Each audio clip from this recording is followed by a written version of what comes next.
Bom dia a todos, sejam todos bem-vindos à nossa conferência de encerramento da Semana Nacional de Ciência e Tecnologia do Instituto Federal de Rondônia, Campus Cacoal.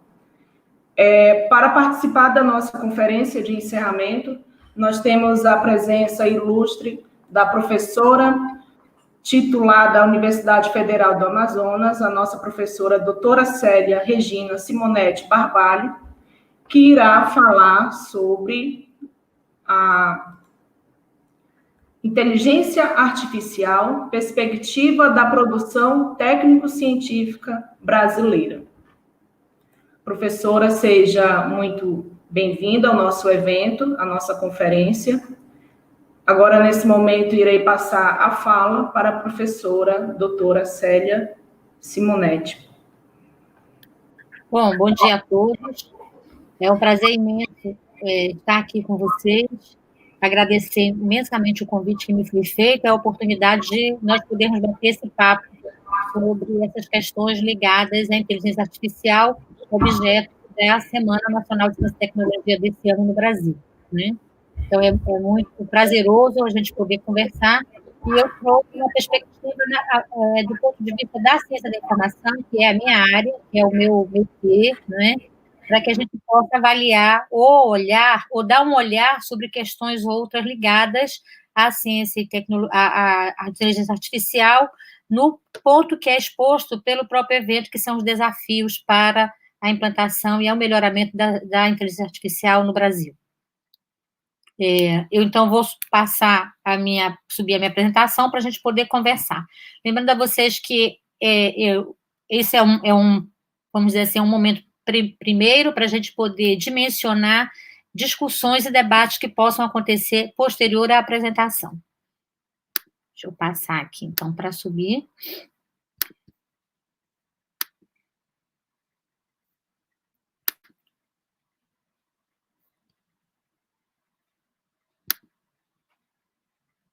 Tá tudo ok, Fernanda?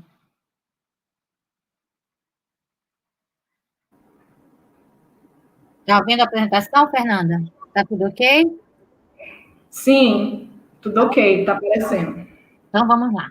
Então, a ideia da gente falar um pouco sobre inteligência artificial é a partir de alguns estudos métricos sobre a produção técnico-científica brasileira, levantando alguns parâmetros que são fundamentais para que a gente possa pensar e trabalhar nas questões ligadas ao próprio desenvolvimento da inteligência artificial no Brasil, né? Então, nesse sentido, a agenda da nossa conversa ela foi montada, primeiro, para a gente fazer uma breve contextualização, levantando alguns elementos que são primordiais e fundamentais nas questões ligadas à inteligência artificial, mostrar a produção científica sob o ponto de vista quantitativo, não é? O que é que o Brasil tem produzido, ou como, o quanto, né? Mostrar a nossa produção técnica na mesma perspectiva da produção científica, né?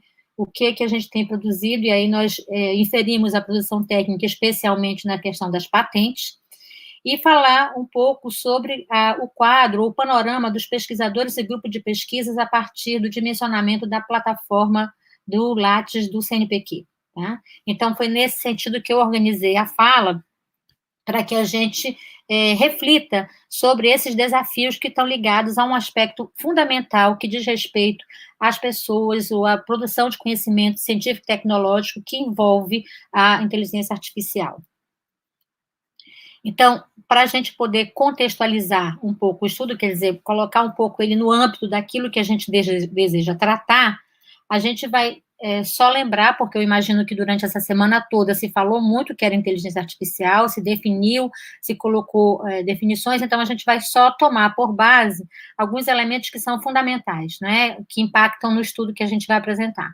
Primeiro, que nós estamos falando de um segmento com grande potencial econômico e com grande impacto econômico no mundo, não é só no Brasil, né, que tem grande relevância e que cada vez mais se aprimora, e cada vez mais vai ganhando fatias imensas de mercado, né? E a gente está falando isso de coisas muito simples do nosso cotidiano, como a máquina fotográfica do nosso celular, que faz o foco, que dimensiona a forma como a melhor foto vai ser feita, e isso está no nosso celular, está no nosso dia a dia, naquelas questões mais simples, como em segmentos mais amplos, né, como, por exemplo, a telemedicina ou o trabalho com a medicina, por exemplo, ou com a agricultura, né? Nós temos que lembrar que a inteligência artificial, ela é um elemento gerador de receitas em diversos segmentos produtivos, né?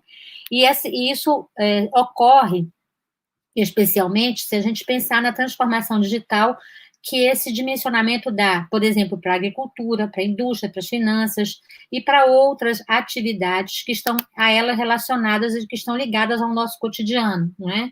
O Brasil, por exemplo, se aprimora muito com as questões da inteligência artificial apoiado à agricultura, que é o forte da nossa produção de uma maneira geral, não é? Então, esses elementos, esses 3 pontos, eles são norteadores daquilo que a gente precisa construir para que nós tenhamos uma ação ou um desenvolvimento da inteligência artificial efetivamente brasileira, de modo que possa contribuir para o desenvolvimento e para a economia do país. Opa, vamos lá. Se a gente olhar de uma maneira geral, numa perspectiva global, e isso aqui quem está dizendo não sou eu, não é? A gente vai ver que no que diz respeito à inteligência artificial, no mundo, nós temos 2 grandes países que, inclusive, degladeiam, brigam, dialogam de uma maneira não muito passiva entre si, não é? Que é a China e os Estados Unidos. Esses são os 2 países que têm a maior ênfase na perspectiva global da aplicação de inteligência de inteligência artificial, sendo os Estados Unidos o país onde a maior parte das empresas que têm utilizado a inteligência artificial estão alocadas nos Estados Unidos. Mas nós vamos olhar, nós vamos encontrar, e aqui eu não coloquei todos os países que estão nesse estudo que eu consultei, né? Nós vamos olhar que, por exemplo, nós temos outros grandes países, a Índia aparece como um país emergente, não é? E nós vamos ter países também na Europa, na África e, inclusive, o Brasil. O Brasil desponta como, na perspectiva da América Latina, como aquele que mais tem se empregado a inteligência artificial para desenvolver a sua economia, né? Embora o Brasil tenha essa perspectiva no que diz respeito à América Latina, ele não tem a mesma posição em relação à perspectiva global. O que dá para a gente dimensionar que a América Latina ela tem ainda uma posição muito aquém daquilo que nós gostaríamos que tivesse com relação à perspectiva do mundo, né? Seguido ao Brasil, nós vamos encontrar na América Latina a Argentina. Então, é nessa ideia, né, do que a gente está tratando, dessa perspectiva global, que eu estive olhando uma reportagem na Agência Brasil e identifiquei essa fala da professora Jonice Oliveira, da Universidade Federal do Rio de Janeiro, onde ela diz que o Brasil tem um potencial imenso em termos científicos, né? Quando eu fui convidada para essa palestra, eu comecei a ler coisas sobre inteligência artificial mais atualizadas, né? E aí eu deparei com essa fala dela. E quando eu li que o Brasil tem um potencial imenso em termos científicos, eu pautei a minha fala justamente para entender por que nós temos esse potencial, onde que se ampara essas questões ligadas a essa afirmativa da professora, né? Ela diz, nós temos excelentes pesquisadores e ótimo público, pois nossa população, em geral, é muito conectada. De fato, é a nossa população, os estudos também demonstram, a literatura demonstra, que a nossa população utiliza massivamente as questões ligadas à inteligência artificial, quando nós utilizamos, por exemplo, os nossos serviços financeiros, nossos serviços bancários, né? Isso ocorre no nosso cotidiano sem que a gente se dê conta disso, né? Aí ela coloca, só o que me preocupa é a fuga de cérebros que tem ocorrido. A gente vê profissionais e pesquisadores saindo do Brasil por inúmeras questões, além desses fracos incentivos na área. Apesar do potencial, vejo o Brasil perdendo fôlego na corrida da inteligência artificial. Isso porque essa reportagem da Agência Brasil foi feita no âmbito de um trabalho desenvolvido pela FAPESP, que discutiu no final do ano passado a questão da inteligência artificial e o desenvolvimento brasileiro, né? E, nesse sentido, a professora colocava suas preocupações com relação a isso, né? Lembrando que era preciso se pensar em como fazer com que o Brasil se destacasse nessa questão ligada à inteligência artificial. Então, foi nessa fala dela que eu pensei e construir, né, essa nossa conversa, pensando no próprio tema do evento, os desafios ao desenvolvimento brasileiro frente à expansão da inteligência artificial. Olhando a fala da professora e olhando o tema, eu me questionei, né, quais seriam esses desafios e como é que estava o desenvolvimento do Brasil frente a essas questões ligadas à inteligência artificial. Então, para isso que eu norteei o trabalho a partir da perspectiva da produção técnico-científica, para a gente entender em que ponto nós estamos e de que forma nós estamos colocados, né? E aí, para a gente tratar sobre isso, nós fizemos um levantamento, e aqui eu tenho que agradecer ao grupo de pesquisa a qual eu participo, a qual eu sou líder, o GICA, que é o Grupo de Pesquisa e Gestão da Informação e do Conhecimento na Amazônia, que é quem dá suporte quando eu faço esse tipo de estudo, né? Então, nós fizemos um levantamento muito preliminar, não é um estudo métrico efetivo, ele só é um levantamento preliminar mesmo, a despeito das questões da produção científica, especificamente artigos científicos na base do Scopus, da base Scopus. Por que nós escolhemos a base Scopus? Porque ela é a base que nos dá mais possibilidades e dimensiona melhores formas de nós fazermos os estudos métricos da informação, né? Nos dá os dados mais condensados, permitindo que a gente faça uma análise melhor, né? Então, nós fomos às Scopus para ver como é que era a produção científica mundial e como é que era a produção científica brasileira. E aqui buscar demonstrar um parâmetro, um paralelo entre elas, né? De como ela se constrói.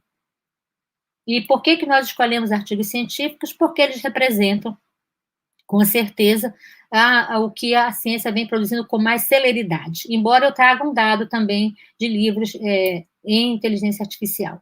Para fazer o levantamento na base Scopus, nós usamos o termo inteligência artificial em inglês, para que a gente pudesse levantar a dimensão dessa produção. Então, o que nós temos aqui? Primeiro, nós vamos fazer uma análise global, né? Então, quando nós questionamos, ou quando nós buscamos entender qual era essa produção global, nós observamos que a primeira produção registrada na base, porque a gente tem um limite na base, registrada na base, é de 1954, quer dizer, um histórico bem né? E a gente vai ter um dimensionamento, um levantamento, uma maior robustez a partir de 95, 96, mas a gente vai ter um ganho significativo na produção mundial em 2018. É quando a gente tem uma produção mais acelerada até o momento a respeito da inteligência artificial. Esse ponto que vocês estão vendo aqui é o ponto de 2019, né? E a gente tem uma queda para 2020, que é natural que isso aconteça, porque 2020 é um ano que não fechou ainda e a gente ainda tem produções efetivamente acontecendo. Então, essa queda aqui é muito normal que tenha acontecido. Esse dado aqui é um dado que dificilmente se modificará.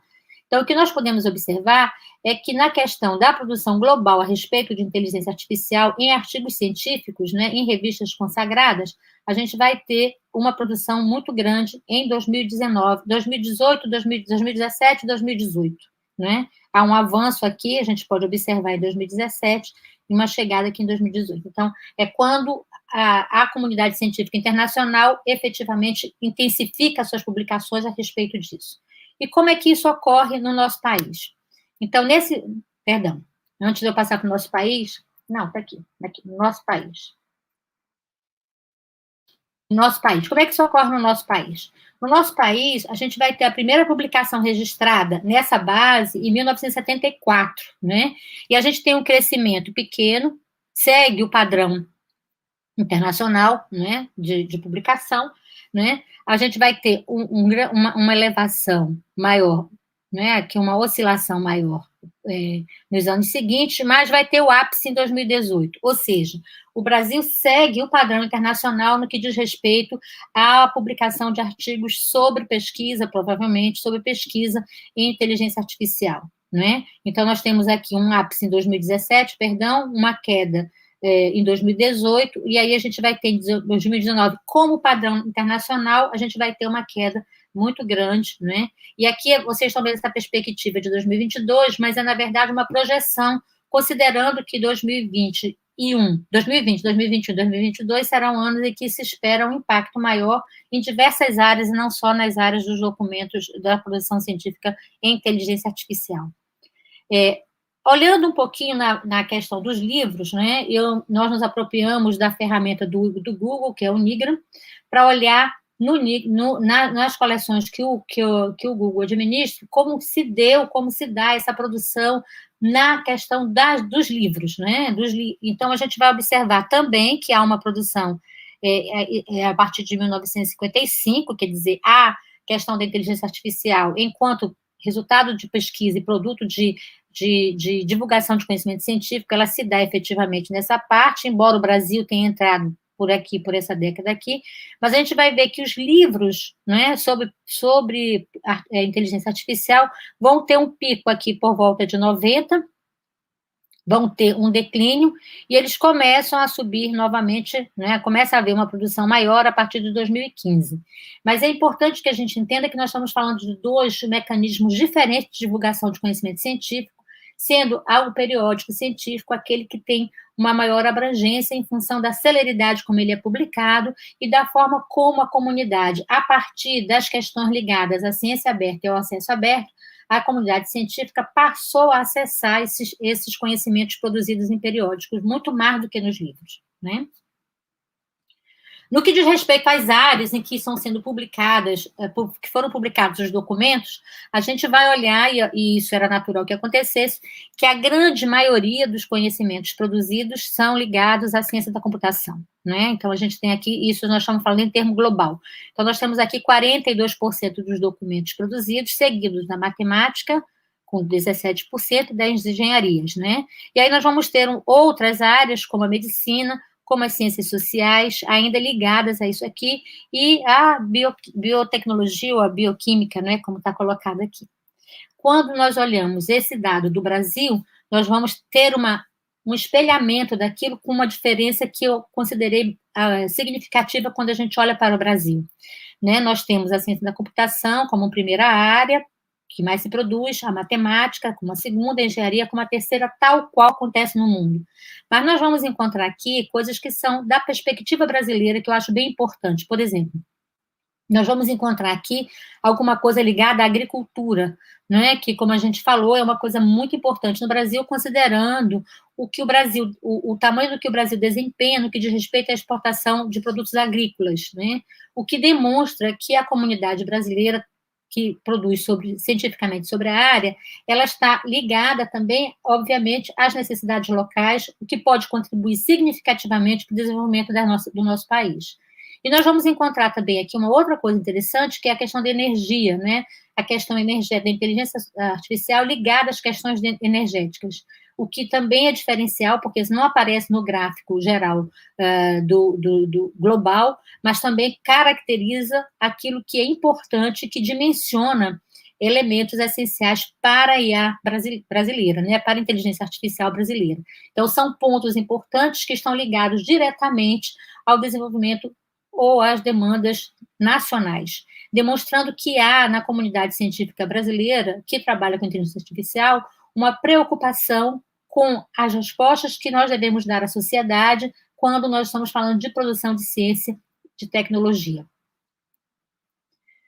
Quando a gente olha também um dado que a Base Scopus nos deu, quando a gente olha globalmente quem são as instituições que estão produzindo esse conhecimento, né, qual a origem dessas pessoas, né, de onde vêm esses pesquisadores, nós vamos olhar que há aqui um espelhamento daquilo que a gente já viu de quem domina as tecnologias de inteligência artificial na perspectiva global. Nós vamos ter, no primeiro momento, a China, um segundo país, os Estados Unidos, e um terceiro país, nós vamos ver a França, né? Então, essa demanda, esse resultado aqui já nos mostra que realmente as questões que foram pontuadas no estudo de 2019 da World Academy, que fala das questões relacionadas ao domínio da inteligência artificial ou das aplicações da inteligência artificial pelos chineses e pelos americanos, né?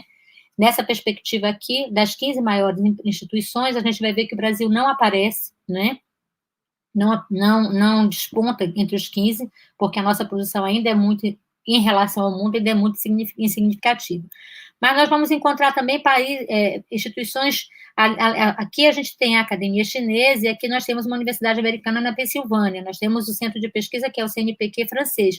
Mas nós vamos encontrar aqui outras instituições que são chinesas, que são americanas, que vão ainda reforçar esse dado que nós temos de que são os chineses e os americanos quem mais têm produzido a respeito da inteligência artificial no mundo.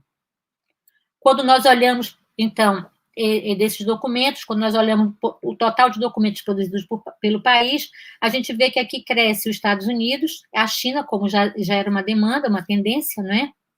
Mas a gente vai ter surgindo o Reino Unido e a Índia. E a Índia tem uma grande perspectiva nas avaliações que a literatura tem apontado de despontar como um país com grandes soluções de inteligência artificial. Vocês podem me perguntar assim, mas aqui a França está aparecendo aqui nessa posição, quando no gráfico anterior ela aparecia na segunda posição. A gente tem que lembrar que existem parceiros, né, que existem as publicações que são feitas em parcerias e que, por isso, talvez a França tenha aparecido lá no terceiro lugar, perdão.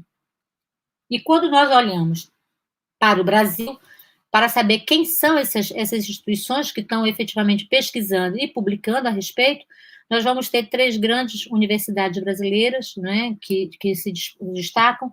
A USP é a principal instituição brasileira que tem feito pesquisas a respeito, e publicado, porque a gente está falando aqui de material publicado numa base, né, e publicado na base Scopus. Nós temos a USP, nós vamos ter a Unicamp, né, estadual de Campinas, então nós vamos ter as 2 universidades paulistas estaduais que estão à frente, estão na ponta dessa questão ligada à inteligência artificial, seguido da Universidade Federal do Rio de Janeiro e muito próxima da Federal do Rio de Janeiro, a Federal do Rio Grande do Sul, né? Então, nós temos aqui 3 ou 4 instituições que atuam da parte sudeste, sul do país, né? Nós só vamos ter na região nordeste aqui, já Pernambuco, que vai despontar aqui como a 6ª instituição, né? Que vai apresentar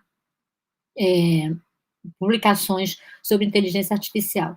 O que para nós pode não representar uma grande descoberta, considerando que tem sido sempre se desponta sempre pesquisadores da região sul e sudeste do país como quem mais publica, em função da própria concentração, inclusive da própria concentração desses pesquisadores na região sul e sudeste do país. Bom, então aqui nós tivemos um panorama das questões ligadas à produção científica. A produção científica retratadas em periódicos na base Scopus. Então, quem são essas pessoas ou quem são essas instituições? Porque nós não fizemos um levantamento por pesquisador, porque não é o objetivo aqui nós ranquearmos essa situação. Então, quem são essas instituições, que assuntos estão trabalhando e como estão trabalhando. E ao comparar isso com o Brasil, nós vimos que o Brasil se destaca com alguma diversidade, com alguma diferença que pode ser característica daquilo que é mais importante para o desenvolvimento regional. Nós passamos, então, na fase seguinte, para olhar a questão da produção técnica, e aí nós nos detemos a olhar as patentes, né? As patentes, especificamente, nós utilizamos a base do Albert Castell, que é um software, uma plataforma que permite que a gente olhe de uma maneira integrada o assunto, o tema que nós estamos pesquisando. Nós olhamos especificamente na mesma estratégia que nós montamos para fazer as buscas dos periódicos, né, dos artigos na base Scopus, nós fizemos no Orbit. Então, nós usamos o termo inteligência artificial em inglês para levantar esse panorama que nós vamos ver agora. Então, o que nós vimos, no que diz respeito a, uma maneira geral, à produção patentária mundial, é que o Brasil ele tem menos de 0, alguma coisa por cento das patentes concedidas no âmbito da inteligência artificial. Ou seja, enquanto no globo nós temos mais de 21 mil patentes, né, de uma maneira global, de famílias de patentes que tratam, cujos assuntos foram identificados como inteligência artificial, o Brasil tem 105 patentes, né? Vocês podem me dizer para mim, mas isso é muito significativo. Bom, isso pode não ter uma significação muito grande, mas a gente tem que lembrar que o contexto brasileiro, nós temos uma produção patentária ainda muito, como é que eu posso dizer, ainda não muito consolidada, na questão do contexto nacional, não é? Nós não temos uma prática muito grande de patentear, e isso não é uma prática também incentivada, por exemplo, para a academia. Isso é uma questão que chegou recentemente na academia. Os pesquisadores estão, vocês viram, centrados nas instituições de ensino, e nas instituições de ensino superior, o que é que se cobra? Se cobra uma produção de artigo científico A1, A2, na Qualicaps, isso e aquilo, e a produção patentária, embora ela tenha entrado recentemente nos quesitos da avaliação da produção científica do docente, ela ainda não é efetivamente muito significativa com relação a isso, né? Então, nós temos duas questões aqui que podem dimensionar essa que nós poderíamos considerar essa baixa produção de patentes no Brasil, né? Que é justamente a falta de uma cultura em relação a isso, e também essa questão de nós não termos essa prática de fazer essa proteção, né? Mas o que nós temos? Nós temos, então, de uma maneira geral, um crescimento, nós vamos ter patentes globais desde 2000, né? E aqui é bom lembrar que nós estamos trabalhando nesse aspecto de 2000 2020, porque nós estamos falando de patentes, né? Então, que tem um prazo de validade, um prazo de duração, né? Então, nós temos validade do seu direito, né, da proteção. Então, nós temos as primeiras patentes de 2000, nós temos uma baixa ainda pequena, né, no mundo, de 108 patentes, mas nós vamos ter em 2019 uma grande produção, uma grande proteção de conhecimento tecnológico, né, representando 6.556 patentes, né? Isso está relacionado também 2018, 2019, então nós vamos ver que é bastante significativa. Nós temos aqui em 2020 uma baixa, ainda uma pequena quantidade, porque nós ainda estamos vivenciando o ano de 2020. É interessante a gente destacar que essa relevância, que esse aumento das patentes aqui em 2018 e 2019, 2017 e 2019, ele está justamente em sintonia com o que a produção científica mundial vinha fazendo, né? Então, a gente viu que houve uma grande demanda, uma grande produção de conhecimento científico nesse período no mundo, e a gente está vendo que isso também aconteceu na questão patentária, ou seja, aquele conhecimento, a gente pode inferir, isso pode ser resultado, quer dizer, aquele conhecimento pode ter resultado efetivamente na aplicação daquele conhecimento científico produzido, que foi protegido em forma de patente. E no Brasil? Bom, no Brasil nós temos, como a gente viu, poucas patentes, mas a gente vai ter também, na mesma dimensão, 2017 e 2018, como os anos em que nós mais protegemos os conhecimentos relacionados à inteligência artificial, né? E aí a gente vai ter essa proteção também em sintonia com a produção científica. Então, o que a gente pode inferir aqui é que há uma estreita relação, aparentemente há uma estreita relação entre a produção de conhecimento e a proteção do conhecimento científico, levando a crer que a produção patentária, ela reflete as descobertas feitas pela produção científica. Quando a gente fala em proteção global, então, e aí a gente não está dimensionando só o Brasil, né, nós vamos observar que a China é quem efetivamente mais protege, né, essa cor azul mais escura é quem mais protege, seguida dos Estados Unidos. São os dois países que mais têm proteção, que mais têm famílias de patentes, que mais têm patentes na área de inteligência artificial, né? No mais, a gente vai ver uma relevância ainda no Brasil, no Canadá, no México, na Groenlândia, aqui na parte do Canadá, perdão, Rússia, Austrália e a Índia, um pedacinho aqui que é a África do Sul, alguma coisa na Europa, na Inglaterra, né, nós vamos encontrar algumas coisas ainda. Então, é importante a gente olhar que essa proteção global vai refletir o quê? Vai refletir exatamente aonde aquele conhecimento, aquela tecnologia sobre inteligência artificial está protegida e quem mais vem protegendo. Também é interessante a gente observar que na América Latina, na América do Sul, especialmente na América do Sul, nós vamos ter só o Brasil como detentor de patentes, né? Detentor de pedidos de proteção de conhecimento de tecnologias para inteligência artificial. No que diz respeito ao que essas patentes refletem, então nós vamos olhar do que elas tratam, então nós vamos olhar que nessa concepção de clusters, nós vamos observar os principais conceitos obtidos no portfólio de patentes global estão relacionados a isso, as aplicações, a questões econômicas, a questão de robôs, a questão neural, que essa é a principal área onde o mundo vem protegendo as questões ligadas à inteligência artificial.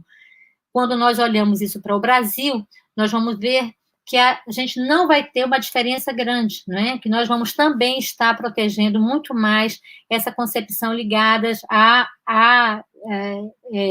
soluções de inteligência artificial para ensino de máquina, para tomar decisões, para questões ligadas a esse conceito de cluster mais relacionados aos decisores, né? Com relação ao domínio tecnológico, então, né, aquilo que é a tecnologia principal protegida no Brasil, nós vamos encontrar a maior parte das patentes ligadas a uma tecnologia relacionada à área de computação, mas nós temos todas essas dimensões de conhecimentos, né, que têm sido produzidos, inclusive, por exemplo, aqui, como alimentos químicos, análise biológica de material, enfim, uma variedade de domínios tecnológicos que foram protegidos pela produção tecnológica brasileira. Com relação aos depositantes, então, quem efetivamente protege no mundo, nós vamos encontrar, então, aqui, entre os principais detentores, né, das patentes, nós vamos encontrar quem? Nós vamos encontrar a ALG, né? Nós vamos encontrar aqui, por exemplo, a Samsung, são empresas que estão ligadas à questão da telecomunicação, e a gente está vendo que ele trabalha muito com a questão da inteligência artificial ligada a essas questões diretamente relacionadas com tecnologias de processos comunicacionais, tecnologias de comunicação. E no Brasil, a gente vai encontrar algumas empresas ainda que depositantes ou depositaram ou protegeram no Brasil suas tecnologias, né? Nós vamos encontrar aqui a Samsung, por exemplo, de volta, né? Mas nós vamos olhar aqui e encontrar algumas empresas que são empresas brasileiras que protegeram conhecimento. Entre elas, a empresa brasileira de pesquisa agropecuária, a Embrapa, o que nos dá garantir alguma segurança para afirmar que, efetivamente, a inteligência artificial brasileira segue na perspectiva de trabalhar para aquilo que é próprio, para aquilo que é peculiar, para aquilo que é importante para o desenvolvimento do país, né? No que diz respeito aos inventores, né, de uma maneira geral, de forma global, nós vamos encontrar aqui um grupo, né, mas nós vamos encontrar aqui muitos inventores, que são inventores chineses, né, a gente vê pela própria definição aqui do país.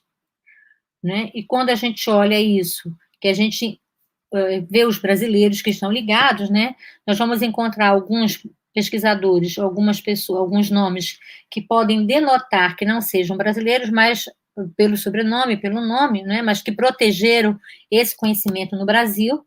Mas nós vamos encontrar também autores brasileiros, com certeza absoluta, que estão ligados àquelas patentes relacionadas provavelmente aquelas empresas brasileiras, né, demonstrando que há no país, embora ainda na questão patentária ainda muito incipiente, mas que há no país uma preocupação, um legado, uma construção para que se produza conhecimento sobre inteligência artificial, que se proteja e isso sendo característica mesmo da própria resultado da própria produção científica brasileira a respeito do assunto, né? A gente olha isso tanto na produção científica, que há uma produção científica relevante, significativa, a gente olha isso que há uma produção patentária, a gente vê que a produção patentária ela não está, no Brasil, protegida somente por empresas internacionais, mas por empresas nacionais, né? A gente vê que existem pesquisadores nacionais efetivamente produzindo e protegendo conhecimento sobre o assunto. E quem são esses pesquisadores e quem são esses grupos de pesquisa? É que a gente tomou por base um levantamento preliminar ou ágil na plataforma do CNPq, na plataforma Lattes, na plataforma do diretório do grupo de pesquisa, para que a gente pudesse, pelo menos, compreender quem seriam essas pessoas, ou quantitativamente, não quem, mas quantos nós somos efetivamente, né? Então, um primeiro dado nos mostra, e aqui, voltando a explicar a estratégia de busca, quando nós utilizamos a plataforma do CNPq, seja para o levantamento dos pesquisadores na plataforma Lattes, seja na base do grupo de pesquisa, a estratégia de busca foi a mesma, inteligência artificial, em inglês, só que, como nós estávamos falando de uma plataforma brasileira, nacional, nós também usamos ele em português, foi o que nos trouxe resultados mais significativos. Nós precisamos, fazendo estudos métricos, manter sempre a mesma estratégia de busca para que a gente possa ter resultados semelhantes, né? Então, o que nós temos aqui no Brasil? Nós identificamos, quanto aos pesquisadores, que nós temos uma quantidade significativa de pesquisadores trabalhando com a questão do tema da inteligência artificial, né? São ao todo, que registraram isso no seu currículo, né? São ao todo 14.215 pesquisadores, né? Desses, nós temos uma quantidade bem significativa de doutores, né? Doutores brasileiros, ou seja, a academia brasileira, a ciência brasileira tem formado doutores efetivamente numa quantidade que dê suporte à posição científica que ela vem feito, mas nós temos também um número significativo de estrangeiros atuando no Brasil com o registro na plataforma Lattes, né? Nós vamos ter, aqui tem um erro nesse gráfico, a gente pode observar, né, gente? E, na verdade, esse número, essa configuração do gráfico, ela não ficou adequada, porque é muito maior o número de doutores brasileiros do que o número de doutores estrangeiros.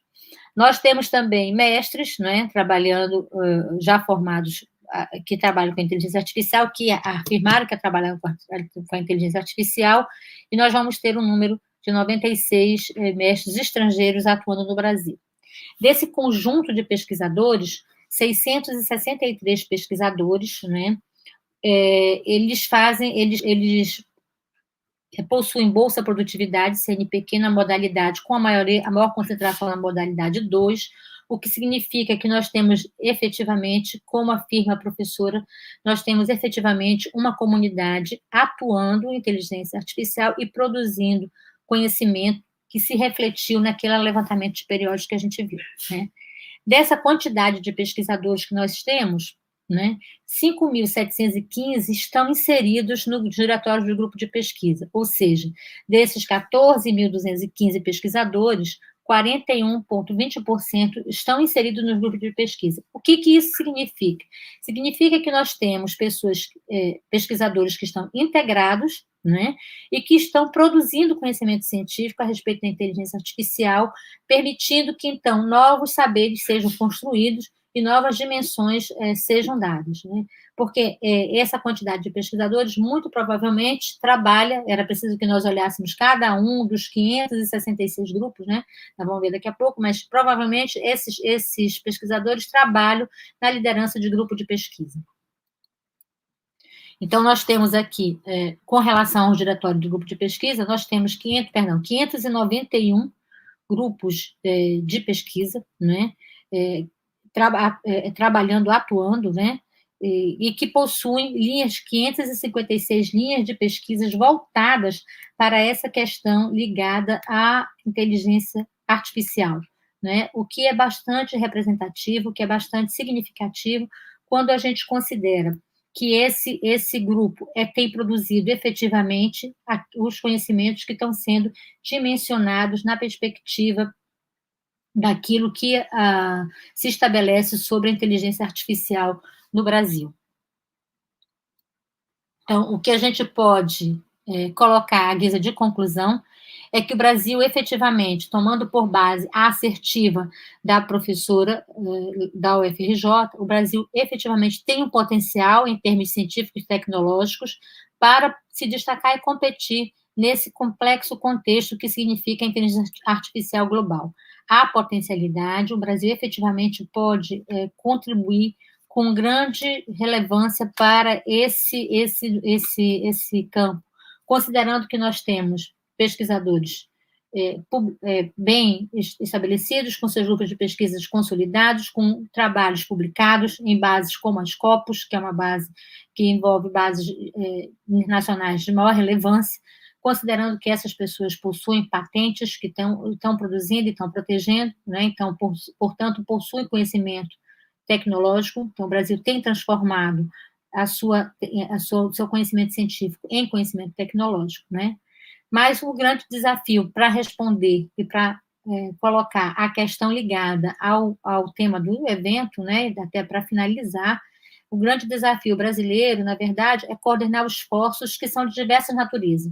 Natureza política, natureza financeira, né, a gente precisa, hoje se discute um plano de inteligência artificial para o Brasil, hoje se discute uma lei no Congresso sobre a inteligência artificial, que envolve as questões da inteligência artificial, né, mas nós precisamos de políticas de Estado que sejam concatenadas para atender as demandas da inteligência artificial brasileira, especialmente para o contexto brasileiro, especialmente para as características, né, do Brasil. Nós precisamos também de investimentos em pesquisa, porque não se produz conhecimento sem o investimento na pesquisa que possa retornar à sociedade como forma de produtos e serviços ou de inovação tecnológica, que possa retornar para a sociedade elementos que sejam primordiais para atuar no seu dia a dia. Então, é possível que a gente enfrente, é possível enfrentar os desafios que são colocados para o Brasil, desde que a gente tenha esse olhar, né, atento às demandas e às necessidades daquilo que a própria sociedade precisa, daquilo que a própria sociedade, que a comunidade científica tem condições e tem potencialidade para produzir. Esse, então, do meu ponto de vista, do ponto de vista dos dados que nós levantamos, é que se apresenta como um grande desafio para o desenvolvimento, para a consolidação, porque eu não digo nem desenvolvimento, para a consolidação da inteligência artificial no país. Essa é a referência, então, que nós usamos sobre o trabalho da professora, de onde nós tiramos aquela citação, né?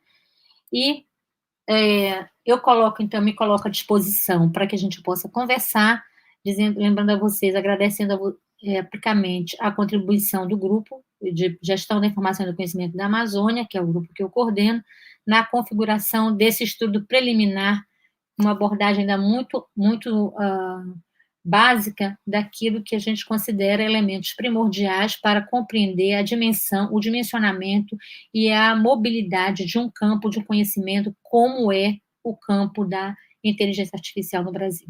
Eu estou à disposição para que a gente possa dialogar. Como eu disse, isso eu trouxe alguns elementos para a gente discutir, mas para que a gente possa, então, debater a respeito das questões ligadas ao tema que me foi dado.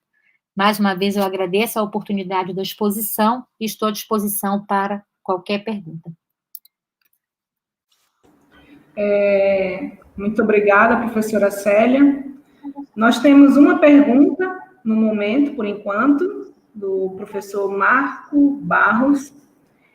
Ele pergunta assim: como a senhora percebe as relações entre educação, produção e produção do conhecimento no Brasil? A gente tem que lembrar, professor Marcos, muito obrigada pela pergunta, eu acho que é bem relevante, porque a gente tem que lembrar que, quando a gente fala de produção de conhecimento no Brasil, quando a gente fala de pesquisa, né, no Brasil, de construção de conhecimento científico brasileiro, nós estamos falando que ele se dá no âmbito das instituições públicas federais de ensino, né, que é quem efetivamente, em sua grande maioria, produzem conhecimento científico brasileiro, que tem, a gente vê isso retratado nas próprias patentes, nos próprios autores, instituições de patente na área de inteligência artificial. Não é possível a gente pensar desassociado dessas questões, né? Nós estamos falando de educação, e aqui educação no sentido lato, e demanda, é claro, pelo entendimento de todos os aspectos que envolvem esse campo que é a inteligência artificial, não é? E ela impacta em todos os aspectos da educação, não é? Seja da educação no ensino fundamental, no ensino básico, no ensino superior, seja no que âmbito for. E isso também leva a nossa responsabilidade para produzirmos conhecimentos científicos efetivos nesse campo, né? Isso eu estou falando nesse campo, que não é diferente de outra área que eu penso, nenhuma outra área ou nenhum outro campo ligado à questão da produção do conhecimento, é a questão da educação nacional. Sem educação, sem produção de conhecimento, nós não temos inovação, nós não temos um processo dimensionando um processo novo de desenvolvimento nacional. São elementos esses básicos e fundamentais para que a gente possa atingir os patamares que nós desejamos para o nosso país. Ele fez uma outra pergunta também, que Eu respondi, viu, professor? Como tornar os resultados da produção do conhecimento no Brasil numa alavanca da cultura de inovação de produtos e serviços que apoie o desenvolvimento nacional autônomo? Puxa, professor Marcos, o senhor está querendo me botar numa saia justa, né? Não, na verdade, assim, olha, deixa eu lhe dizer, esse é o grande pulo do gato que falta a gente, né? Na verdade, a academia produz muito conhecimento e esse conhecimento, em pouca, ele se transforma em inovação tecnológica, né? Esse é a grande busca que eu acho que o país tem feito no sentido de produzir, de alavancar esse desenvolvimento nacional, que seja autônomo, como o senhor coloca, né, mas que seja pautado na questão da cultura da inovação tecnológica, dimensionada a partir da produção de conhecimento científico que é feito pelos nossos pesquisadores. Mas eu fico muito feliz em dizer que eu acho que o Brasil avançou com relação a isso, né? Eu mesma participo de um programa de pós-graduação ligado à propriedade intelectual, né, que busca elencar, busca trazer busca fazer essa aproximação entre o que a academia produz e formando pessoas, porque nós precisamos de pessoas com essa compreensão de que o processo de inovação é amplo, né, que compreenda esses ecossistemas de inovação e que envolve a questão da propriedade intelectual. Por algum tempo também, eu trabalhei na implantação da área de informação do Centro de Biotecnologia da Amazônia, do CBA, e a nossa principal preocupação era justamente transformar esse produto, esse conhecimento científico em inovação tecnológica. São muitas barreiras e muitos gargalos enfrentados. Essas barreiras e esses gargalos passam pela nossa legislação nacional, não é?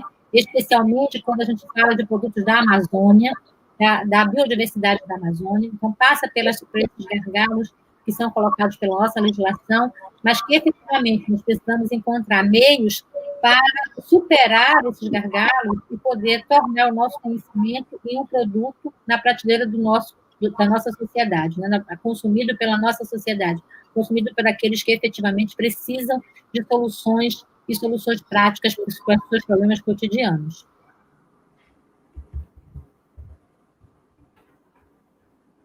Muito bom. Tem outra pergunta aqui, que é do Gabriel. Vamos lá, Gabriel. Pimentel. Como os institutos federais estão inseridos no processo de produção da inteligência artificial em nosso país? Oi, Gabriel, bom dia. Olha, eu gostaria de ter uma resposta bastante efetiva para você, né, para dizer a forma como os institutos são federais.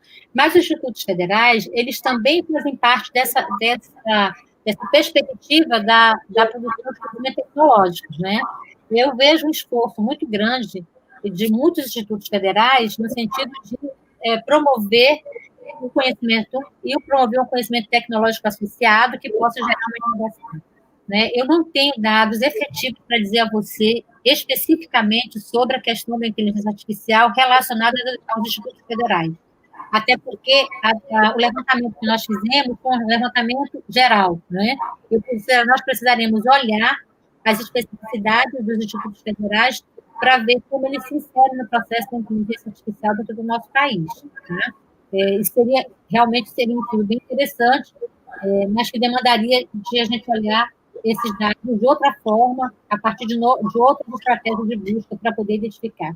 Esses dados, por exemplo, a gente poderia olhar quem são as pessoas, porque nós não nos preocupamos em ranquear os pesquisadores que estão produzindo, por exemplo, no Brasil, mas ele pode nos dimensionar, por exemplo, esse estudo que eu apontei para você, ele pode nos dimensionar quais são os colégios existentes, eu chamo de colégios porque a literatura da ciência da informação fala dos colégios invisíveis, mas quem são os colégios, ou como é que se estabelecem as redes de colaboração de produção científica sobre inteligência artificial, mas aí a gente precisaria dar um novo olhar para esses dados, né?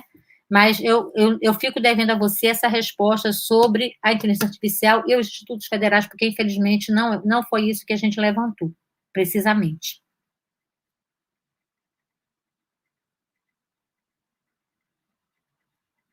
Fernanda, você está sem som. Bom. Pronto, agora sim. Foi. Fazer algumas colocações enquanto aparecem mais perguntas. Vamos lá, gente, fazer mais perguntas. Fazer algumas colocações. Eu vejo, assim, que a questão da inteligência artificial no Brasil, como a senhora já colocou uma exposição muito boa, que o Brasil está crescendo, houve um crescimento, né? E eu, como atuo no Instituto Federal de Rondônia, há 6 anos, e nesse decorrer do tempo, eu vi esse empenho, né, do Instituto Federal de Rondônia em fazer trabalhos, projetos com os alunos nessa questão da tecnologia, né? Embora, uma vez que a gente tem o curso de ensino médio técnico em informática, e nós temos o curso de tecnologia em agronegócio também, que trabalha nessa parte da agricultura, né? E o pessoal que faz zootecnia também, a geografia e a matemática, né? Então, o quanto é importante a inteligência artificial, né? E muitos desafios nós temos pela frente, porque a questão do incentivo do governo brasileiro, né? De a gente alavancar, de a gente colocar para o mundo, né? Toda a nossa potência, né? Que o Brasil ele tem uma potência muito grande nesse sentido. Vamos ver se tem mais alguma pergunta. Foi mais uma colocação. Nós temos uma pergunta do professor Mauro Alcântara. Isso, exatamente. Quais os ganhos econômicos e sociais com investimentos públicos em inteligência artificial? Olha, Mauro, eu acho que a gente dimensionar, primeiro porque eu acho que a gente tem um ganho, né? Como você colocou, um ganho social muito grande, né? Eu estava lendo material para trabalhar essa conversa com vocês e eu vi a questão dos ímpetos financeiros, do que envolve de recursos, de ganhos relacionados à inteligência artificial no mundo. E as cifras são extremamente significativas, né? Se a gente olhar, por exemplo, para um setor no Brasil, que é um setor que se apropria bastante da inteligência artificial, que é o setor bancário, a gente vai ver o quanto de ganhos econômicos esse setor tem tido em função do emprego da inteligência artificial. Se a gente passar para os ganhos sociais, eu acho que isso aí é difícil até da gente mensurar, porque, efetivamente, eles são de uma dimensão extrema quando nós pensamos em fazer a aplicação para essa população de uma maneira muito ampla, né, que possa abranger um aspecto muito relevante daquilo que atende às suas demandas, né? Na verdade, é o que você coloca, né? E os ganhos estão diretamente relacionados com a questão dos investimentos públicos, né? E, de uma maneira geral, infelizmente, no país, a gente tem visto nos últimos tempos, nos 2 últimos anos, uma desconstrução da questão dos investimentos em pesquisa no país, né? E uma desconstrução também da própria forma como a universidade pública veio, e as instituições públicas, de uma maneira geral, de ensino, vêm produzindo conhecimentos. Há uma desarticulação, né? E isso vai impactar. Talvez esse impacto, principalmente nessa provável subida, ou provável elevação de conhecimentos produzidos pela inteligência artificial. Esses impactos nós vamos sentir daqui a alguns anos, né? Naquilo que vai impactar, naquilo que vai dimensionar como o nosso país se colocou diante a produção de conhecimento, diante as respostas sociais, em função dos investimentos que foram redimensionados para a produção do conhecimento científico que possa levar à inovação tecnológica.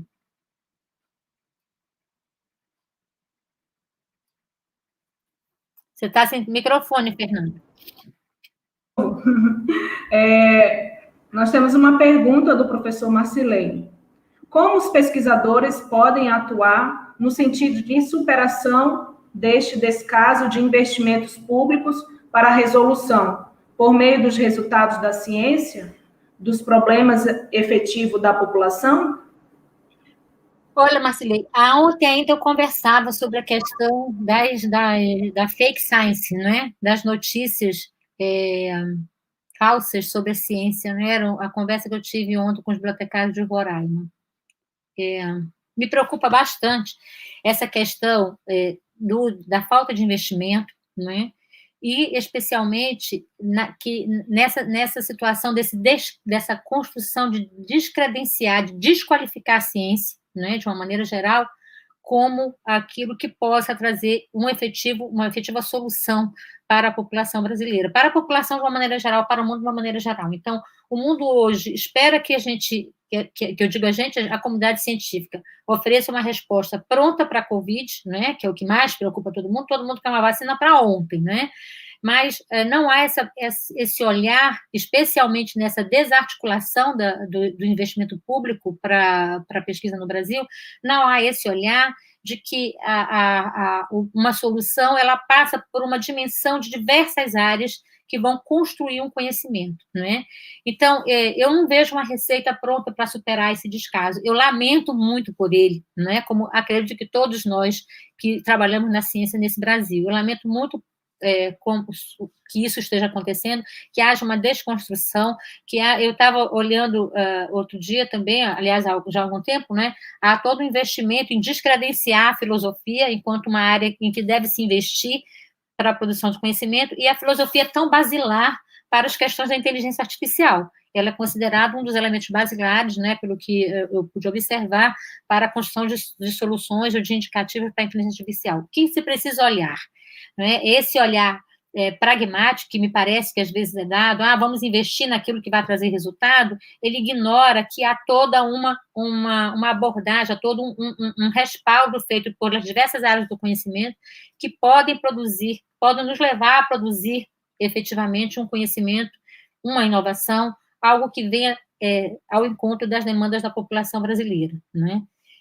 Eu não sei como superar, sinceramente, porque o descaso é muito grande, não é? E a gente sente cada vez mais isso acontecendo a cada dia, a cada momento, a gente se vê tolhido por várias questões que são colocadas pela desconstrução da nossa pesquisa nacional. Isso, infelizmente, a gente só tem a lamentar. Infelizmente. Nós temos uma outra pergunta do professor Marco. Ele colocou aqui. Recentemente, tivemos muitos problemas de financiamento à pesquisa nacional como parte da redução de gastos públicos federais. Como a senhora vê o impacto dessas restrições no modelo de financiamento? Eu vejo isso impactando de uma forma muito, muito definitiva, muito efetiva nas nossas pesquisas, né? A gente tem buscado articular manter as nossas pesquisas, mas nós não temos financiamento, né, para fazer com que a gente dê continuidade a muitas delas, né? E o que eu entendo é que isso vai, de alguma maneira, trazer alguns impactos efetivos na nossa produção científica, na nossa produção tecnológica, não é? Essa ideia de se incentivar aquilo que parece ser muito mais pragmático, efetivamente não funciona, não vai funcionar, nós sabemos disso, não é? E, ao mesmo tempo que se incentiva essas áreas que são mais pragmáticas e se desarticula essas áreas que aparentemente não são, também se deixa de financiar as áreas que são mais pragmáticas. Então, essa questão do impacto, essa questão da disponibilidade de recurso, ela realmente é uma coisa, como eu já coloquei, muito preocupante, porque a gente sabe que muitas das coisas do que a gente faz depende desses recursos que nós temos disponíveis, depende desse modelo de financiamento que nós estávamos acostumados a vivenciar, não é? O que nós tínhamos, e que nós não temos essa prática no país de ter um financiamento, por exemplo, de instituições privadas, não é? Nós não temos, a nossa prática toda de pesquisa nacional está ligada ao financiamento público, está ligada à questão da produção científica a partir do financiamento público, né? E a gente não tem essa relação com a iniciativa privada financiando esse tipo essa produção de conhecimento. Então, o que nós vamos sentir efetivamente, até que se mude essa política, e eu espero que mude em breve, não é? Que se mude essa política, ela vai nos impactar de uma maneira muito pesada, né? E nós vamos ser cobrados ainda, porque nós não vamos produzir aquilo que se espera que se produza nessa visão, infelizmente, nessa visão que o governo federal atualmente tem a respeito do que se deve produzir de conhecimento científico e tecnológico no nosso país.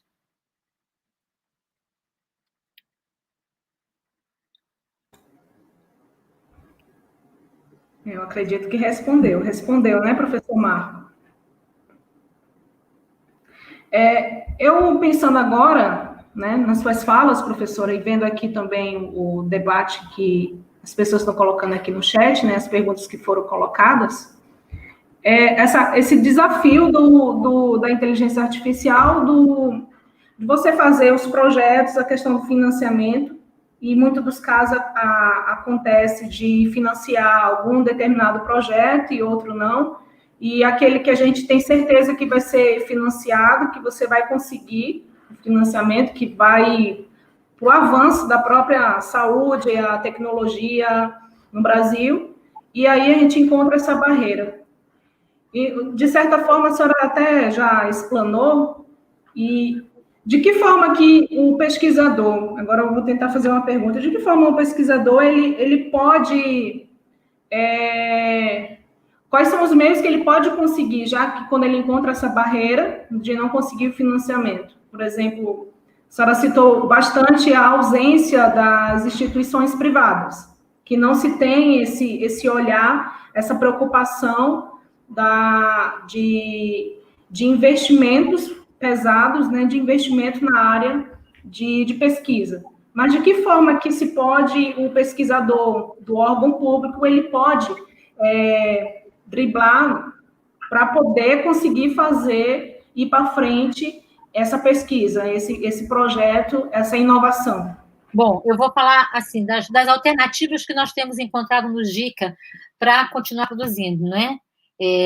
Embora o GICA não tenha um investimento, as nossas pesquisas não tenham investimento tão pesados como nas ciências mais duras, né, que precisam de um investimento maior, o que a gente tem feito, que é a solução que no momento nos parece a mais adequada, ou aquela que seja possível de ser realizada, é articular parcerias, né? Então, no momento que a gente articula projetos em parceria, que a gente constrói uma rede de colaboração, a gente consegue dividir os parcos recursos que nós temos e cada um se responsabilizar por uma parte daquele custo que a pesquisa pode produzir, né? Essa tem sido a forma com que a gente tem conseguido continuar produzindo no ritmo que nós produzimos, da forma como nós produzimos. Nós, recentemente, também consolidamos algumas parcerias estaduais, né, que é quem tem nos dado algum apoio, né, seja por meio da nossa Fundação de Apoio à Pesquisa, que também nem sempre tem tantos recursos para disponibilizar como nós gostaríamos, ou seja, por meio, aqui no estado do Amazonas, pela Secretaria de Ciência e Tecnologia, né? Mas a perspectiva do apoio nunca tem sido o aporte financeiro. Essa é a verdade dos fatos, né? Não pela Fundação de Amparo à Pesquisa, porque ela abre os editais e você concorre, os editais eles são muito claros e tudo mais, mas sim pela possibilidade de cada um dividir o bolo daquela pesquisa, assumir uma parte dela, e quando a gente divide, a gente consegue, como eu disse, com os poucos recursos que a gente tem, a gente consegue dar conta de fazer a pesquisa continuar, não é? Por enquanto, esse é o único caminho que a gente tem visto no grupo de pesquisa para continuar produzindo conhecimento, né? Para continuar fazendo com que as coisas caminhem. Porque o que eu sinto é que a comunidade brasileira, muito ressentida por essa situação que nós estamos passando, e muito, obviamente, ressentida com propriedade, né? Não estou falando que, de fato, isso está nos abatendo muito, é uma coisa que nós lamentamos profundamente, tem que encontrar formas de sobreviver até que essa política mude. Nós não temos, infelizmente, outra maneira de fazer, senão buscar uma forma de enfrentamento que seja passível da gente levar aquelas pesquisas que são mais significativas, né? E essa maneira como nós encontramos é a única maneira que, no momento, me parece viável, que é dividir as corresponsabilidades dentro de uma pesquisa para que ela possa ter continuidade, né? Felizmente, nós conseguimos algumas articulações e nós demos continuidade a algumas situações. Eu sei que tem áreas que isso é muito mais difícil, né? Porque tem áreas que você precisa de insumos diários, que são insumos caros, né? E que essa pesquisa, muitas vezes, não pode ser compartilhada, né? E que aí a forma de você buscar parceiros para fazer com que isso aconteça, ela vai ser muito diferente da forma como nós fazemos na área de ciências sociais aplicadas, que é a área onde eu atuo. E aí, agora, me fez lembrar, né, reforçar, porque no início da conferência eu cometi uma pequena falha de reforçar a área de atuação da professora. Assim como eu atuo na biblioteca daqui do Instituto Federal de Rondônia, eu tenho pouco tempo de experiência na área, apenas 6 anos aqui no IFRA, eu tenho 9 anos de profissão na área da biblioteconomia. E a professora Célia, a professora doutora Célia, ela tem já algum tempo de experiência. Por favor, né, Fernanda? Não diga quanto tempo, porque eu sou muito novinha. Não, deve ser apenas uns 15 anos somente. Isso. Já que eu tenho 9. E tem uma experiência formada na biblioteconomia, tem as suas formações, tem muitas contribuições na área da inovação tecnológica, né? Isso foi um motivo muito forte, muito relevante, eu poder fazer esse convite, né? Eu, como membro da organização da Semana Nacional de Ciência e Tecnologia, agradeço aqui, eu vou aproveitar para agradecer ao professor Mauro por ter dado essa oportunidade de abrir esse espaço muito importante o valor da biblioteca nessa parte da tecnologia. A professora Célia, ela tem uma experiência bastante robusta e eu deixo também um espaço aqui, professora, a senhora pode ficar à vontade, enquanto vai vir mais perguntas, estamos aguardando, a senhora colocar sobre o seu trabalho, né? A professora Célia trabalha na Universidade Federal do Amazonas, em Manaus, nesse exato momento ela está em Manaus, e isso é um ponto positivo, nesse sentido, nesse momento que estamos vivendo, de a gente poder fazer essa conexão, né? Que no final a gente consegue se conectar com o Brasil, com o mundo todo, para a gente discutir essa questão da inteligência artificial, das produções científicas, dos projetos que são financiados, que a gente não consegue, os desafios. Passo agora a palavra, professora, para a senhora poder... Bom, a minha área de trabalho é a ciência da informação, né? Então, como eu já disse para vocês viram que o que eu apresentei foi efetivamente um estudo métrico, né? Não com tanta riqueza, com tantos detalhes com o qual nós estamos acostumados a trabalhar, dado o tempo que nós tínhamos, mas nós trabalhamos muito com estudos métricos da informação. Recentemente, por exemplo, nós trabalhamos um estudo sobre patentes para a Covid-19. Aliás, patente para as doenças da Covid, né? Então, nós fizemos, por exemplo, uma pesquisa, o grupo fez uma pesquisa sobre as patentes vencidas da família Covid, né? porque nós sabemos que nós não temos patentes, por exemplo, para a Covid-19, é uma doença recente, então nós não temos ainda patente, nem conhecimento do que foi depositado como pedido de patente, mas nós fizemos um estudo sobre as patentes vencidas, porque nós temos patentes para a família Covid depositadas desde 1978, né? Então, nós fizemos um estudo das patentes vencidas, selecionamos das 1.800 patentes vencidas, por exemplo, para a Covid, para a família Covid, selecionamos as patentes que ainda poderiam ser aproveitadas, submetemos à análise de especialistas brasileiros e tiramos um grupo de 8 patentes cujo conhecimento, que está em domínio público, pode ser redimensionado, ou reavaliado, ou reestudado para aplicação na Covid-19. Nós não estamos dizendo que essas 8 patentes têm aplicação para a Covid-19. Nós estamos dizendo que existe um conhecimento tecnológico nessas 8 patentes vencidas que há uma possibilidade de eles serem aplicados para a Covid-19. Então, esse é um tipo de estudo que o grupo de pesquisa está acostumado a fazer, que é o que a gente vem trabalhando, né?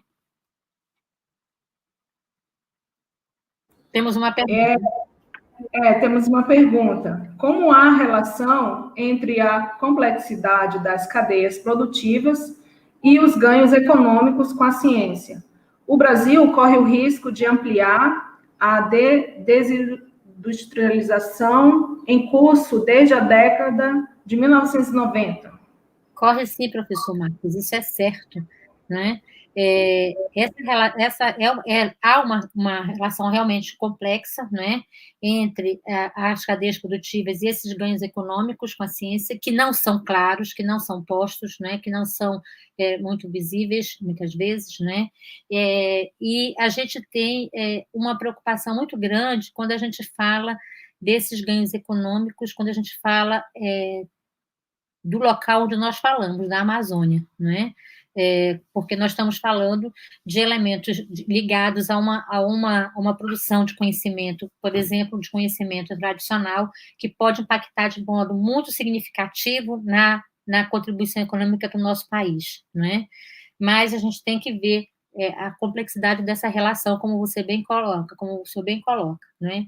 É claro que isso tudo vai ampliar, vai consolidar, vai dimensionar esse processo com que a gente está vivendo. Por quê? Porque a gente tem uma produção, uma indústria que demanda por uma inovação, que demanda por produtos tecnológicos diferenciados, que possa colocá-la de uma maneira muito significativa no mercado nacional e internacional, mas ela precisa, então, se associar ou buscar parcerias externas quando nós não produzimos esse conhecimento, quando nós não temos respostas, ou quando nós não oferecemos uma parceria de trabalho, né? Ela tem que buscar se associar isso a outros grupos, e muitas vezes grupos externos, né? E isso leva a esse que você colocou como uma desindustrialização, né? A uma reconstrução, uma reconfiguração de uma indústria brasileira que é uma indústria criativa, que é uma indústria que pode efetivamente trazer grandes diferenciais na questão nacional, na questão do desenvolvimento local, do desenvolvimento brasileiro, do desenvolvimento nacional, mas que vai ser impactada pela ausência de inovação tecnológica que possa conduzir a isso, né?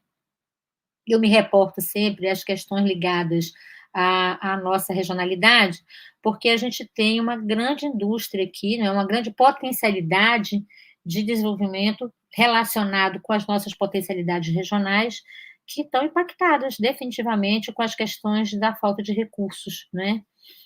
Recentemente, nós fizemos um estudo sobre e eu acredito que Rondônia também faça parte, acredito não, Rondônia também faz parte desse grupo, que é o grupo da formação da rede Bionorte, né, que trabalha com informação, que trabalha com formação para a biotecnologia, que é uma área em evidência na nossa região, né, e eu imagino, pelos relatos que eu já ouvi de alguns pesquisadores que trabalham na rede, o quanto impactante tem sido o corte de recursos das suas pesquisas, né?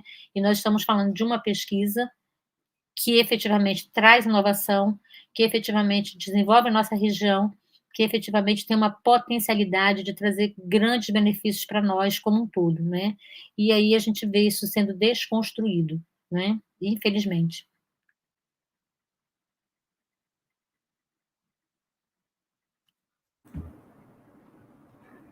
Respondeu o professor Marco?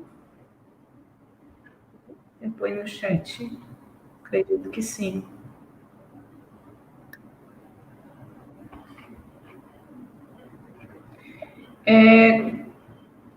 Continuando, professora, a senhora, vou fazer uma pergunta. A senhora, como é que vê, como bibliotecária, como profissional da informação, esse momento que a gente está vivendo, né?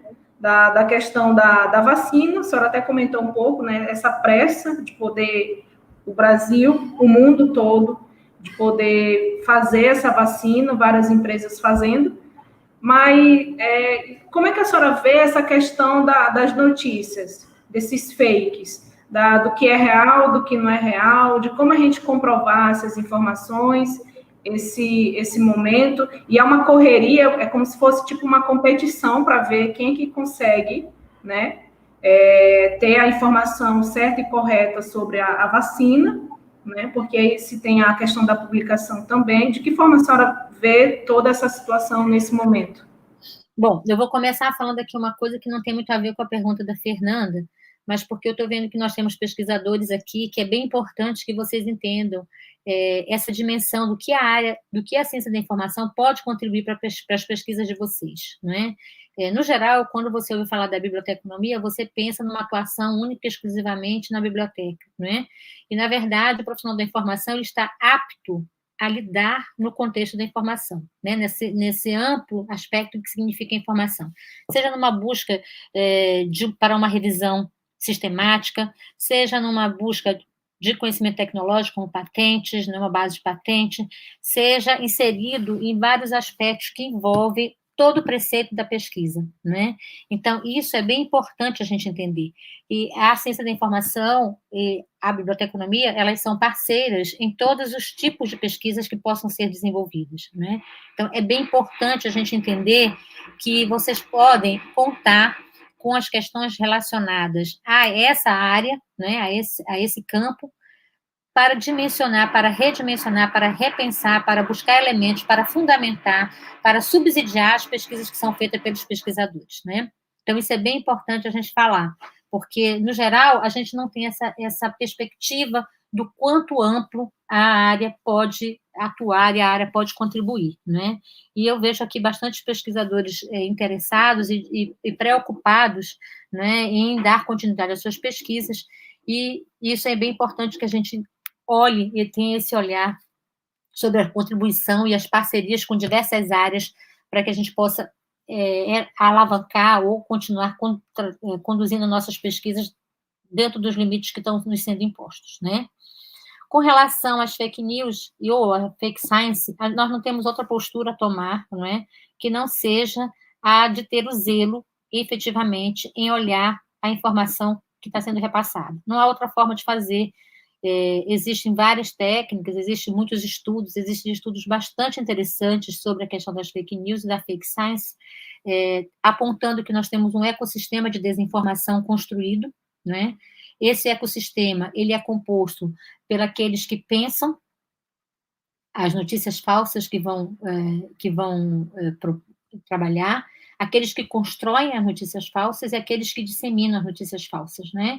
Então, esse ecossistema composto pelos três sistemas, ele se associa à questão da tecnologia da informação, que é quem dá essa dimensão nova, porque notícias falsas, elas sempre aconteceram no mundo, mas nós estamos muito impactados, porque nós estamos à frente de uma tecnologia que permite que um robô possa distribuir para milhões de pessoas ao mesmo tempo uma notícia falsa, chegando a essas milhões de pessoas, essas pessoas possam repassar para outras pessoas sem dimensionar, sem avaliar se aquilo efetivamente possa ser verdadeiro ou não. Nós vivemos um momento que eu chamo, né, que a literatura também chama de uma obesidade de informação, nós recebemos muitas informações diariamente, né, e isso nos leva a uma outra questão, que é a ansiedade por informação. Eu preciso divulgar essa informação porque eu preciso demonstrar que eu tenho conhecimento, que eu tenho, e tem aquela ideia de quem tem conhecimento tem poder, né? Que é uma ideia falsa, na verdade, porque quem tem poder é quem tem, na verdade, inteligência para dimensionar a informação que está recebendo, né? Então, aí o que acontece? Eu recebo aquela informação, eu não tenho a preocupação de checar, de verificar o quanto que ela é verdadeira, para que eu possa, então, repassar. o fato de eu repassar essa informação já significa que eu, né, realmente estou dominando essa tecnologia e tenho conhecimentos acima de tudo. Então, é importante, no contexto atual das pessoas, elas demonstrarem essa capacidade de ter informação preciosa ou precisa a respeito de um determinado assunto. E aí, nesse sentido, elas se colocam como parte dessa militância digital que a gente vive hoje, né, que distribui fake news de uma forma tão irresponsável, né, que conduz, por exemplo, ao comprometimento de uma campanha de vacinação no Brasil, que é um programa, que é um programa nacional existente há muito tempo, muito sério, com muitas responsabilidades, né, em que a gente viu com que as coisas aconteciam, como as coisas aconteciam, né? E hoje a gente vê o programa de vacina completamente descredibilizado pela população brasileira, né? Com a possibilidade de a gente ver elencado ou levantando trazendo várias doenças que nós já tínhamos erradicado, pela irresponsabilidade, para não dizer uma outra coisa, de pessoas que não estão comprometidas com o que a sociedade efetivamente precisa, mas estão comprometidas com seus próprios princípios amorais ou morais, não sei, éticos ou aéticos, né? Verdadeiros ou mentirosos da sua própria conduta, daquilo que é do seu interesse. Então, infelizmente, nós estamos mergulhados nesse mundo, né? E ainda estamos mergulhados nesse mundo de uma forma muito estruturada por aqueles que fazem com que a fake news chegue até a gente, né? Isso é muito sério, é tão sério que a Unesco alcunhou o termo, né, um termo novo, que chama desinfodemia, porque a Unesco viu que houve toda uma leva de informações falsas a respeito da pandemia e que isso prejudicou e levou à morte de muitas pessoas, inclusive no mundo, né? Então, são coisas muito sérias para que a gente possa pensar e avaliar, né, de que maneira nós podemos combatê-las, né? E fazer com que isso não avance de forma mais cruel do que já avançou até hoje, né? Exatamente. Muito obrigada, professor, pelas palavras. Para fechar aqui, gente, eu vou falar aqui um depoimento que o professor Marco Barros, ele é o nosso professor do Instituto Federal de Rondônia, daqui em Campos Cacoal, é sociólogo, e ele já trabalhou muito lá na UFRJ. Ele é um carioca que está aqui com a gente em Cacoal. Então, ele deu aulas na biblioteconomia, né? E ele pôde perceber, de pé, o papel relevante dos profissionais da informação e nos deu os parabéns. Obrigada, professor. Bom, Marcos, então você vem de uma excelente escola, de uma pessoa que criou um curso que me foi muito querida, que foi a professora Marisa Russo, né? Trabalhou com pessoas muito antenadas, e um curso, a UFRJ, eu posso fazer um depoimento, é um curso fresquinho, eu brinco, porque é um dos nossos cursos mais novos, com uma responsabilidade imensa, que foi produzir para nós o material do curso da Biblioteconomia à Distância, que nós estamos implantando em nível nacional, nós, Brasil, nós, CAPES, em nível nacional, desde desse segundo semestre desse ano. Então, com certeza, Marcos, você teve a oportunidade de ter contato com profissionais da mais elevada competência quando você esteve dando aula na UFRJ. Gente, vamos finalizar a conferência. Quero primeiramente agradecer a professora Célia Barbalho por ter participado com a gente nesse momento tão importante para nós, do Brasil, Instituto Federal também, pelas suas contribuições, pelo levantamento que foi feito pelo seu grupo de pesquisa, juntamente com a senhora, das publicações de artigos, né, relacionado toda a produção científica na área da inteligência artificial no mundo, aqui no Brasil. Nós percebemos que tem muito que caminhar, mas a gente já evoluiu bastante, né? É importante ressaltar o ponto positivo também. Quero agradecer a todos por estar participando conosco, pelas perguntas, e lembrando a todos também que a programação continua, nós temos uma programação ainda à tarde e à noite. Eu passo agora a palavra para as considerações finais, professora Célia, por favor. Bom, primeiro, obviamente, eu quero agradecer, né, dizer para vocês que sempre que eu faço uma conversa como essa, eu digo que é um prazer recebê-los na minha casa, não é? Hoje nós trabalhamos de casa, esse é o meu ambiente de trabalho, esse é um ambiente onde nos últimos 9, 10 meses já praticamente eu venho trabalhando, né? Então é um prazer recebê-los na minha casa. Eu sinto que a pandemia ela trouxe uma coisa muito boa porque ela nos aproximou de uma maneira muito significativa, se não fisicamente, porque nos separou fisicamente, nos aproximou virtualmente. Eu não sei em que momento eu poderia conhecer o trabalho que vocês realizam aí em Cacoal, não é? E é assim, eu fico muito grata de ter essa oportunidade de poder conhecê-los, de poder entender as demandas, de poder saber que nós temos parceiros e que nós temos colegas em todas as partes do Brasil. Mas é legal quando a gente pode conversar, a gente não tem esse olho no olho, mas a gente tem esse diálogo e em algum momento na vida, quem sabe, a gente não se cruza e a gente não se relembra, né? Mesmo vocês lembrando mais do que eu, né, gente? Porque eu estou aqui, não consigo ver a todos. Então, o meu mais intenso e eterno agradecimento à Fernanda, ex-aluna, querida, foi muito dedicada, não é, que está aí, eu tenho certeza, realizando um bom trabalho, a toda a organização do evento, não é, que fez o contato, que nós estamos conversando já há bastante tempo, dizer para vocês, agradecer mesmo a oportunidade, dizer que nós estamos aqui, embora no Amazonas, hoje próximos pela tecnologia, né? Muito obrigada pela oportunidade e que novas oportunidades surjam para que a gente possa voltar a conversar. Exatamente, obrigada. Eu finalizo aqui a conferência. Pessoal, aproveitem a programação. Muito obrigada. Gratidão. Tchau. Até mais.